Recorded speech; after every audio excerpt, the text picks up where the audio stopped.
ஒரு மனிதன் வார்த்தையோடு இணைந்திருப்பானால் அவனுக்கு உலகத்தின் பாடுகள் அவசியமே இல்லை.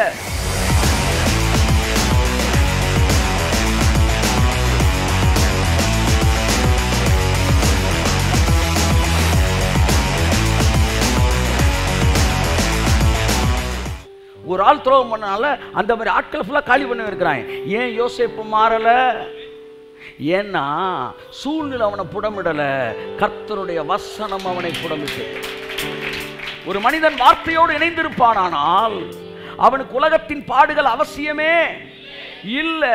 துன்மார்க்கனுக்கு தான் பாடுகள் தேவை, நீதிமானுக்கு பாடுகள் தேவையே இல்லை. யாரை வேணாலும் கூட்டிட்டு வா, போ போ. நான் பெரிய ஸ்டடி பண்ணி தீசிஸ் பண்ணிட்டு தான் இப்போ பேசிக்கிட்டு இருக்கிறேன். 1200 பக்கத்துக்கு பாடுகள் இல்லைன்னு தீசிஸ் பண்ணியிருக்கேன். வா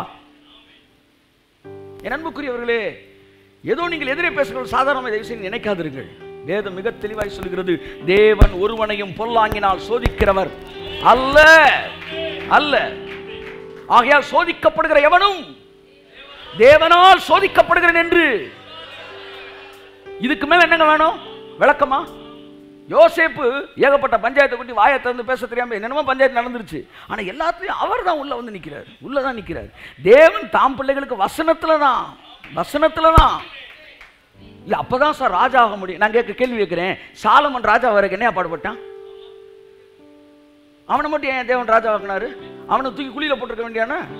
சாலமன் பாடுபட்டு ராஜா ஆனானா? சொல்லுங்க. சாலமன் ரெகோபயாம் பாடுபட்டு ராஜா ஆனாங்களா? அப்ப பாடுபட்டதான் ராஜாவாக. சிலுவைக்கு வந்தா சார் சிம்மாசனத்துக்கு போக. ஆமா, அதான் நாங்களும் சொல்றோம். நீ சொல்ற இழுவை இருக்கு பாரு, அந்த சிலுவை இல்ல. நீ சொல்ற வியாதி பாடுற சிலுவை இல்ல.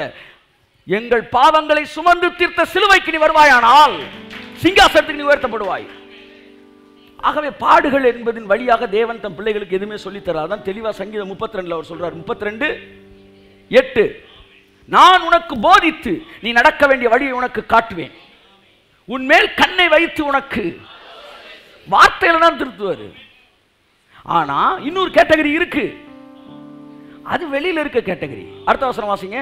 வாரினாலும் கடிவாளத்தினாலும் வாய் கட்டப்பட்டால் ஒழிய, வாய் கட்டப்பட்டு இழுத்து வருகிற உன் கிட்ட சேராத புத்தி இல்லா குதிரையை போலவும் கோவேறு கழுதை போலவும் இருக்க வேண்டாம்.